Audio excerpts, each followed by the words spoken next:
Hello friends, welcome to my channel Soli Swasthi. कैसे हैं आप सब फ्रेंड्स? कभी आपने ये सोचा है कि हम किन बातों पर दुखी रहते हैं? हमारे दुख का क्या कारण है?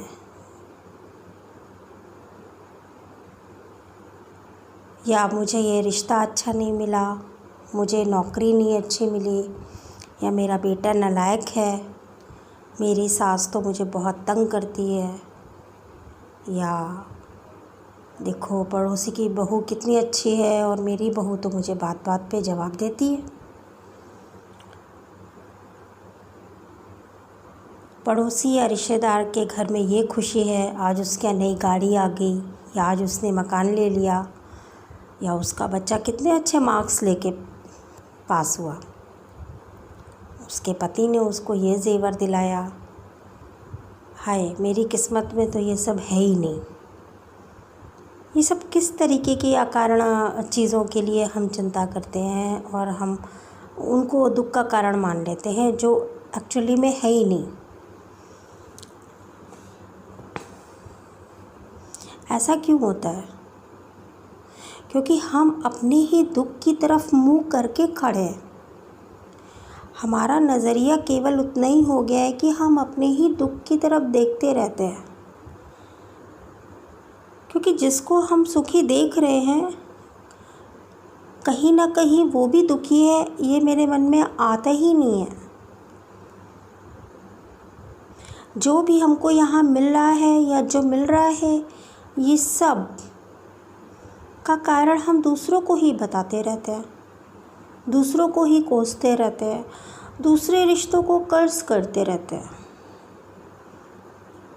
लेकिन कभी ये सोचा है कि जो हमें यहाँ मिला है, जैसे रिश्ते मिले हैं, जैसा धनधान्य मिला, जो भी चीज़ें हमें मिली भाग्य से, सौभाग्य से, वो सब हमारी अपनी ही हैं। भगवान ने किसी को किसी दूसरे के हिस्से का नहीं दिया है। सबको अपने अपने हिस्से के ही सुख दुख रिश्ते सब कुछ मिला है। और जिसको हम प्रारब्ध कहते हैं, जी हाँ, जिसको हम प्रारब्ध कहते हैं, जो हमें पिछले जन्मों के कर्मों के अनुसार जो चीज़ें मिलती हैं, वो निर्धारण करती हैं, उसे प्रारब्ध कहते हैं। जैसे जब कोई हमको दुख पहुंचाता है तो हमें लगता है कि ज़रूर इस जन्म में या किसी और जन्म में हमने उसको किसी और को दुख पहुंचाया होगा। या फिर हम ये भी सोचते हैं कि देखो तुम इस तरह से मुझे दुखी कर रहे हो तो तुम्हारे साथ भी ये होगा, उसने तुम्हें इस तरह से दुखी किया, देखना एक दिन वो भी इस तरीके से दुखी होगा। जब हम अपने को दुख देने वाले को, जब हम उल्टा उसके ऊपर नेगेटिव एनर्जी थ्रो करने लगते हैं, तो हम उसके साथ एक और गलत कर्म जोड़ लेते हैं, अपने प्रारब्ध में एक और गलत कर्म जोड़ लेते हैं।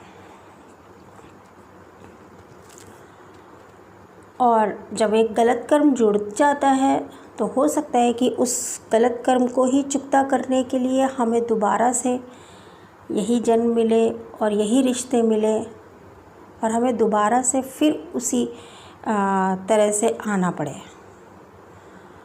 तो कहने का मतलब ये है कि जो भी हमें रिश्ते भगवान ने दिए हैं, जो भी वातावरण, जो भी घर, जिस भी तरीके का दिया है, वो सब हमारे पिछले जन्म के कर्मों का ही फल के रूप में मिला है।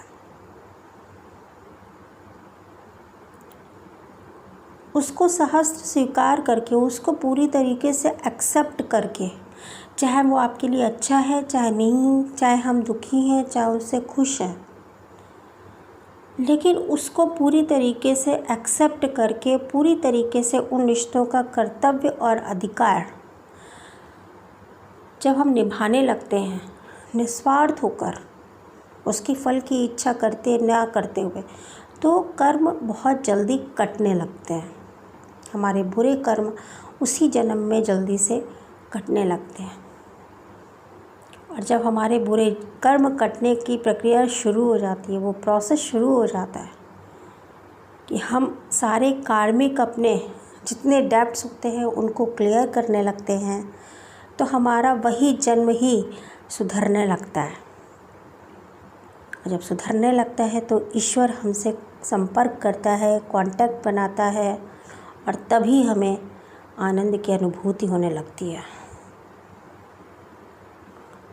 तो बस इस वीडियो में मेरा इतना ही मैसेज था कि कभी भी किसी चीज़ के लिए, अपनी ज़िंदगी के लिए, अपनी परिस्थितियों के लिए, कभी भी किसी दूसरों को, कभी भी भगवान को, अपने पूर्वजों को, अपने माता पिता को कभी भी दोषी नहीं ठहराना चाहिए।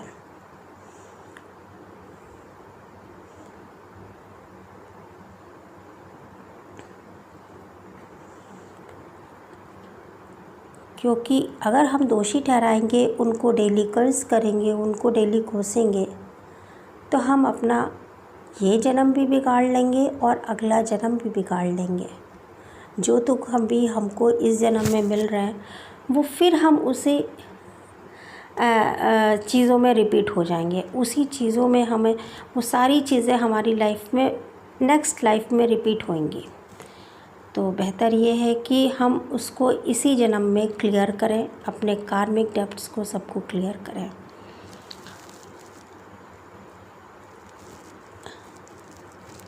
Thanks for watching my video. Please like, share, subscribe my channel. Thank you. Love you all.